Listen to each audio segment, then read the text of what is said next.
Hello everyone, my name is Mickey Micah, and if you remember, my last video was how to Nuzlocke Pokemon Fire Red in a hardcore Nuzlocke, but only the early game.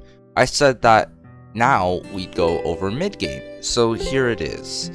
Right now, I'm going to show you my Nuzlocke rules and what I use to Nuzlocke my Pokemon games, including the hardcore Nuzlocke rules, and just keep these in mind, as I'm also using rare candies in order to get this to you in time. But I took out EVs. If you want to know what EVs are, I strongly suggest that you watch the first video of the early game, before watching this one. That way you'll know what I am talking about in the rest of this run, and what they are, because I'm not giving very small explanations. I'm not very good at that. I'll try to do it in the future, but don't see it happening. Now, in the first video, I'm gonna repeat what I said. Mid-game in here is pretty small. It's not that large at all. The Sevi Islands was added from Pokemon Red and Blue, but I'm gonna cut that part out, as that part isn't hard at all and actually has nothing to do with your run at all, so you can just skip that ahead. It does give you a few extra encounters, none of which I use, so it's okay. Continuing forward, our next battle is the Pokemon Tower. I forgot to do that in the early game segment because you do need the Sylph Scope from Giovanni in order to beat it. After beating Pokemon Tower, we make our way towards Koga, which is the next gym leader in this case. After we beat the Pokemon Tower, we're given the Poke Flute from Dr. Fuji. Something we desperately need, as it is going to give us access to a member which we really want on our team. Snorlax. There are two Snorlaxes in this game, and they block off certain routes that you need to go in order to get to Koga, or to Celadon City. You can choose whichever one of these. They're both level 30 with the same movesets, but I choose the one that leads us to Koga. They both lead the same way either way, so it's fine. I choose the one to the right towards Lavender Town, which is closest to me, and I catch it, luckily. It is kind of a panic sometimes. You could lose your Pokemon to this, so do be careful, as it's actually really strong. We soon make our way all the way down to Koga. After evolving some of our Pokemon like our Ivysaur into Venusaur and others along the way, the level cap is actually a big jump here, as we are now level 43, which is a huge level cap indeed. And remember how I said Growlithe gets Flamethrower at level 42? Yeah, I was wrong. Actually, in Gen 3, it gets it at level 49, meaning we're gonna have to wait until we get to Giovanni. But that's for later. We go through Koga's completely confusing gym with all its ninja walls and everything, and we take them on. In general, this is a pretty easy fight. All you need is a Psychic type Pokemon with the move Psychic, and you definitely take him out. An easy fight in general, but do be careful, as both his Koffings do have self-destruct. Remember that move that killed our Raticate? Yeah, you remember.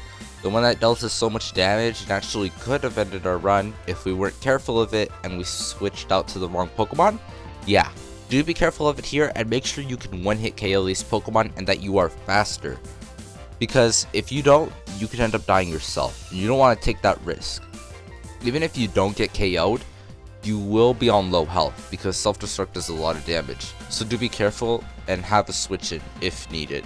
Now that we're done in Fuchsia City, we decide to go all the way back up to Saffron City, where now, before we can take out the gym leader, we take on the Team Rocket building in Silphco.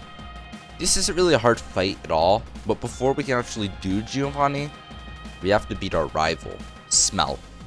Now, Smell in this game can be a bit hard. It's actually a very surprising rival fight because it's a warp zone. You get warped straight into your rival. And if you take one or two steps, you could be in an unintentional battle that you took. Remember, you can heal up in the Silphco. There is a girl that'll heal up your Pokemon, but she'll stop healing your Pokemon once you complete the Silphco mission. So do keep that in mind. This blue fight isn't that hard if you're prepared for it. Remember, blue always starts out with the Pidgeotto.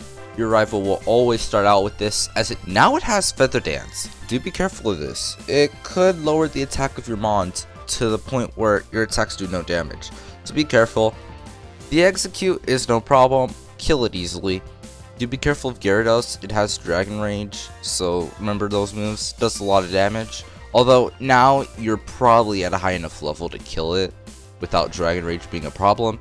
but do be careful of Intimidate and Leer, as they could lower your stats and you don't want that. Alakazam now has Future Sight instead of a Psychic type attack, which is a bit weird because now you can kill this thing even easier. But do be careful of Future Sight. It does not attack on the same turn, which does make you feel a little cocky, but do be careful, and then it will attack in the next few turns. If I remember correctly, the next 2 or 3 turns, this attack will kill you. It is a 100 base attack move, so you do be careful. It has Calm Mind and Reflect as well, and it'll stall you with Recovery to make sure that Future State hits the same Pokemon that you're in with.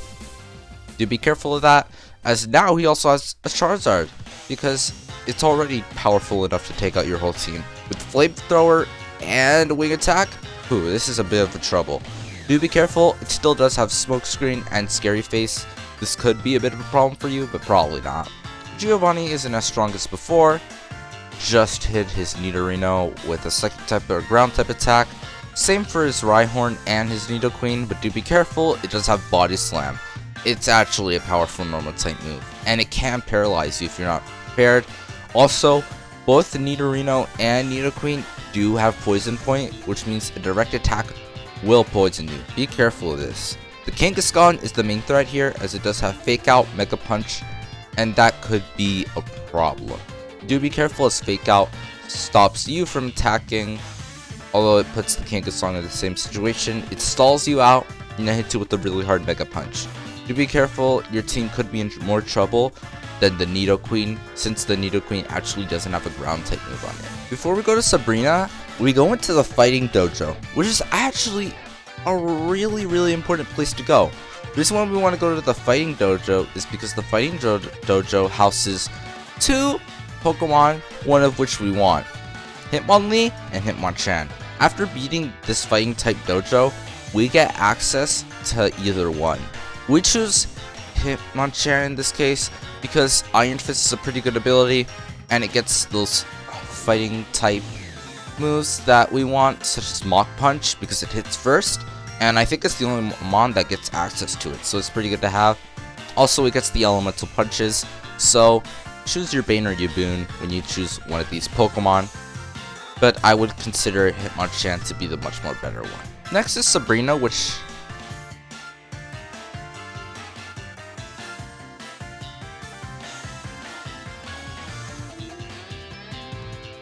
wow, we got there pretty quickly. I usually have a hard time with these warping gyms. Anytime I have to warp to certain places, I always have trouble with them. But apparently this one's pretty easy when you just go in a straight line or 2, I guess. Sabrina could be trouble for you, as it actually does have 3 Psychic type Pokemon and 1 Bug and Poison, that being Venomoth. Venomoth does have Psybeam and Leech Life. The Leech Life isn't really one to be worried about, but do be careful of this Mon, as Psybeam will kill you if you do not expect it to. Remember, in this game, a lot of Pokemon have certain moves which you would not expect them with, so it's kind of weird. Although the Kadabra does have Future Sight again, also does the Alakazam, so do be careful of these 2. The Mr. Mime will set up Barrier, while the other 2 Psychic types will set up Reflect. Actually, just Kadabra. Again, the strat Alakazam has is wanting to stall you out with Future Sight, as it has Calm Mind and Recover. If it doesn't see that, if it sees it'll die before it can get a Future Sight on you, it'll Psychic, which is really strong. Don't let this thing set up Calm Mind. If it does, your team could be in major trouble. And that's mid-game. Yeah, it's pretty short. You don't do a lot, although you do get a lot. And what I mean is 2 gym badges, you defeat Giovanni and your rival again, and you get an Aerodactyl, and you get to Cinnabar Island. In all, it's a win-win. Although short, there is the Sevi Islands part that I did not record because I really wanted to get it over with and get back as soon as possible, as I don't think it's worth it your time, and I actually don't really enjoy the event until later in the game. You don't get the national decks here, so still no goal bat. Sorry about that. Next, we'll take on Blaine, and then at the end, we'll take on the champion. But for now, that's all. Thanks for watching. I hope you learned something from this video. I know this is pretty short, it's because there's not a lot of things in mid-game. I'm thinking that from now on, I'll just add all my whole run into one video. that way making it easier, since although this is our first series, I wanted you guys to understand all these things like checks and counters that we'll talk about in the next video, but also in the last video when I talked about EVs and why I use rare candies. And that's basically why these videos are a bit longer and stretch out to 3 parts. I won't be doing this in the future for later runs, because if you have any questions about this, I'll just give a brief explanation of it, not the full answer. If you want the full answer to some of these questions like EVs and checks and counters, I suggest you stay here and watch the rest of these videos, specifically the Fire Red ones. Thank you for watching, and I hope you learned something, and I'll see you guys at the Champions Door next week. See you guys later.